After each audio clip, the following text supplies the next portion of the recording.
hanno ispirato Hemingway e sono state definite come uno dei 10 luoghi più affascinanti al mondo dal New York Times. Oggi esploreremo le isole Borromee, facilmente raggiungibili con i mezzi da Milano. Visita gentilmente offerta dal buono Get Your Guide, vi lascio il link in descrizione. Se prenotate da là ci guadagno qualcosina, ma sinceramente se fate in autonomia è semplice e potete sicuramente risparmiare qualcosina, che male non fa. Intanto mi raccomando di iscrivervi al canale per supportarmi e di attivare la campanellina per non perdervi le mie prossime avventure. Carissimi, buongiorno da Stresa. Ci troviamo sul lago Maggiore, che è il lago più lungo d'Italia, il secondo più esteso e il secondo più profondo. Oggi andremo a fare un piccolo giro sulle isole Borromee e sto parlando al plurale perché sono con la mia carissima mamma, che è molto più in forma di me, quindi dovrò cercare di tenere il passo.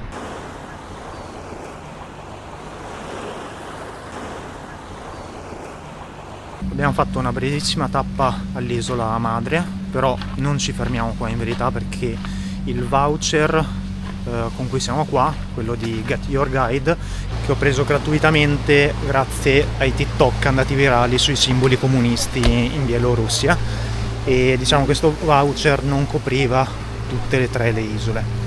Quindi noi visiteremo solo l'isola dei pescatori, che appunto è la prossima isola, la più piccola, e l'isola Bella.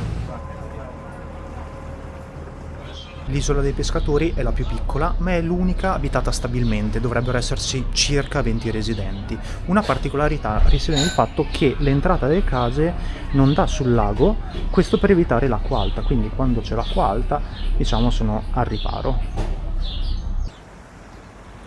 Questa è l'unica abitata semplicemente perché l'isola Bella e l'isola madre appartengono alla famiglia Borromeo, un casato originario di Firenze che diventò proprietario nel XIV secolo. L'isola ha degli scorci interessanti, ma è strapiena di ristoranti e turisti. Non so come si faccia a venire qui con il trolley, ma va bene. Avevo letto che fosse un posto autentico, ma insomma, con questo numero di locali è un po' difficile. L'isola si gira sul serio in qualche minuto. L'unica attrazione, oltre i vicoli stretti, è una chiesa molto antica. È intitolata San Vittore e conserva affreschi del Cinquecento, oltre che a un altare barocco.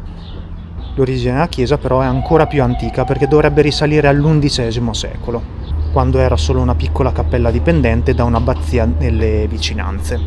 Qui ci sono varie reti da pesca appese sui muri e sui balconi. Sinceramente non sono riuscito a capire se si tratti di qualcosa costruito per i turisti o no. Visto che non l'ho detto prima, i traghetti andata e ritorno per tutte e tre le isole costano circa 17 euro. L'isola madre si può visitare con un biglietto di 20 euro a testa che comprende il palazzo e i giardini, mentre l'isola dei pescatori ha l'accesso libero. Siamo arrivati all'isola Bella, che è la più celebre delle tre, è dedicata a Isabella d'Adda, moglie di Carlo III Borromeo, e diciamo che in oltre 400 anni è diventata quello che è ora, con il Palazzo Borromeo come suo fiore all'occhiello, come punto più interessante del posto. E adesso andiamo proprio a visitare il palazzo. Il Palazzo Borromeo è un palazzo seicentesco, costa 23 euro a testa, ma per noi, per fortuna, era compreso nel tour.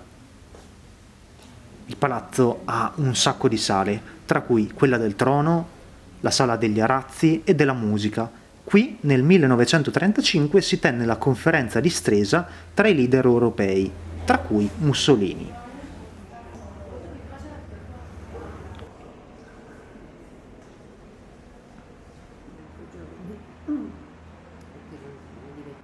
Degne di nota queste marionette del XVIII e XIX secolo e l'appartamento grotte, molto particolare e usato nei mesi estivi perché è più fresco.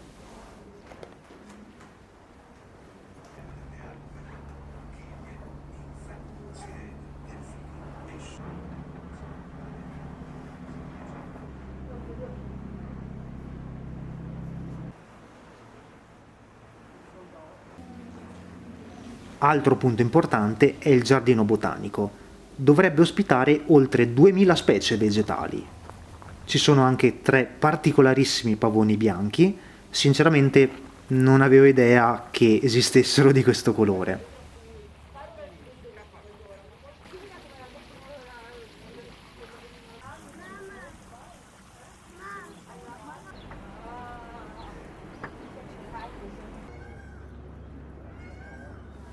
Comunque, peccato per la giornata un po' uggiosa perché non c'è una bella luce per le foto. Almeno non fa troppo caldo.